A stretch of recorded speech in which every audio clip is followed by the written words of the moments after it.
அஸ்ஸலாமு அலைக்கும் வரஹ்மத்துல்லாஹி பரகாத்துஹு. அல்லாஹ் நம்மை நேசிக்கிறான் என்பதை இந்த அடையாளத்தின் மூலம் நாம் தெரிந்து கொள்ளலாம். ஒரு பாவத்தை நாம் செய்தே ஆக வேண்டும் என்று நாம் நினைத்து அந்த நேரத்தில் இது பாவம், அல்லாஹ் என்னை பார்க்கிறான் என்கின்ற நினைப்பு நமக்கு வருவது அல்லாஹ் நம்மை நேசிப்பதற்கான அடையாளம்.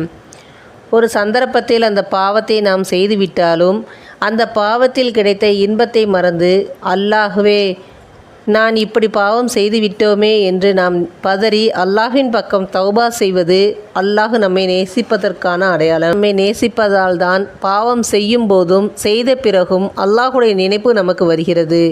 அல்லாஹ் ஒருபோதும் நம்மை வெறுப்பதில்லை. அல்லாஹ் நம்மை வெறுக்கின்றான் என்று ஷைத்தான் நம்முடைய உள்ளத்தில் போட்டு நாம் தான் அல்லாஹ்வை விட்டு விலகி தூரமாகின்றோம்.